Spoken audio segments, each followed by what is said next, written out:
Hip-hop since 1987.com.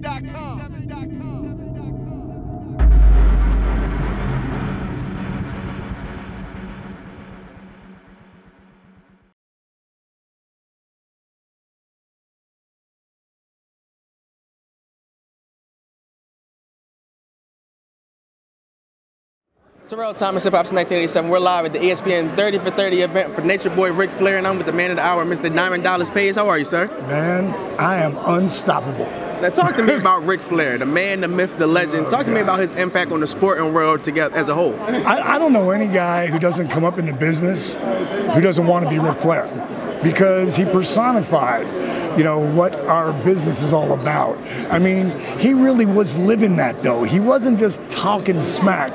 He was limousine riding, Learjet flying. He was the guy that would go out there and give you 60 minutes every night. Saturdays and Sundays, twice.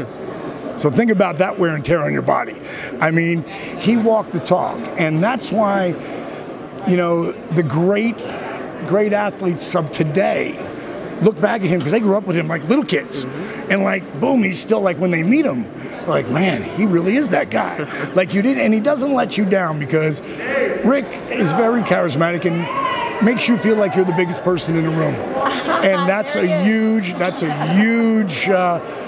thing, because when fans feel that, they go, wow, I just met Ric Flair. And for me, going through the way I came up in the business, you know, like a lot of guys, you know, I just want to try to be anywhere near what Rick was.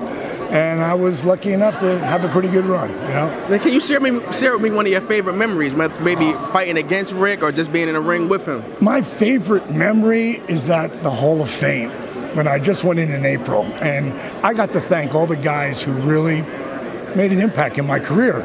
And Rick, I won my first world championship, Ric Flair taking diamond cutter in the middle. And I told him when I was up there on that podium that I know, Rick, that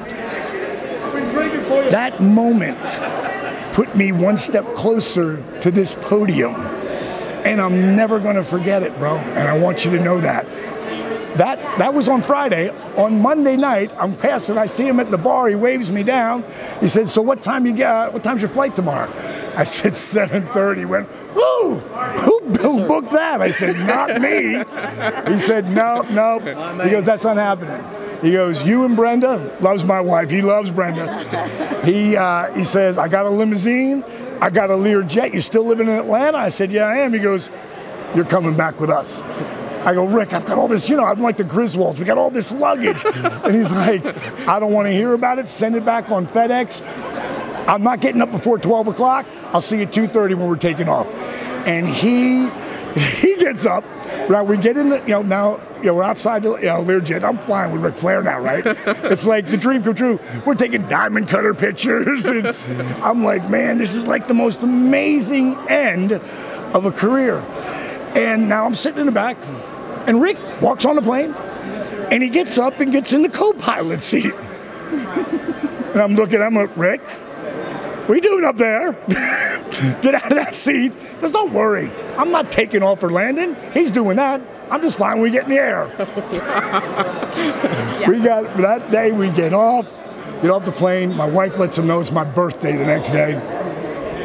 Mr. Limousine Ride takes us out to his favorite restaurant, won't let me leave till he gets me good and drunk, has a good meal, and then sends me home. I mean, it's really the guy. So that's my favorite moment.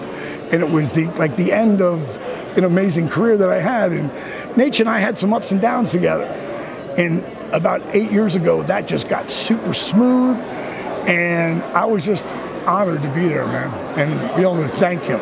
Before I let you go, I know you're doing a lot here in Atlanta to stay fit. I know you had your own business. Talk to me about that. DDP Yoga I created it when I was wrestling. Okay. I was a guy who wouldn't be caught dead doing yoga the first 35 years of my life. Okay. Really 42 years of my life. But I didn't start wrestling until I was 35. My career took off when I was 40. That was in 96. 97 and 98, I was on top of the world. Then I blew my back out. I just signed a multi-million-dollar 3-year deal. I would do anything, try anything to get back in. So I started doing yoga, and I was like, wow, this is really helping me. But I'm doing a rehab, too. I mixed the rehab with the yoga, with calisthenics, in a slow burn movement that jacked my heart rate up in less than 3 months. Now, I've been to 3 specialists have all told me, you're done. Less than 3 months, I'm back in the ring. At 42, they said my career's over. At 43, I'm the world champ. So I'm going to keep doing that. And I never developed this for people who did yoga. I developed this for people who wouldn't be caught dead doing yoga. I have the greatest physical transformations on the planet. There's a disabled veteran I help not only walk again, but run. And you have to see the journey. His son filmed everything.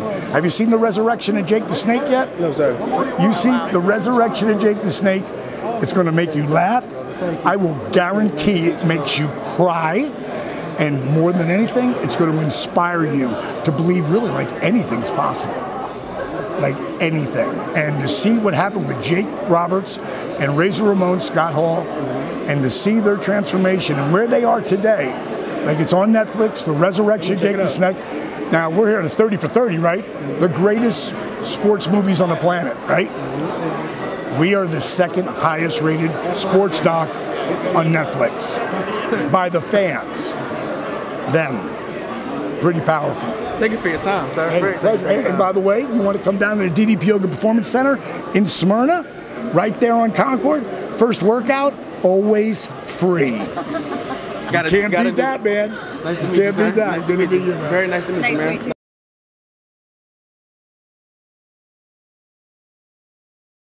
Hip Hop since 1987.com.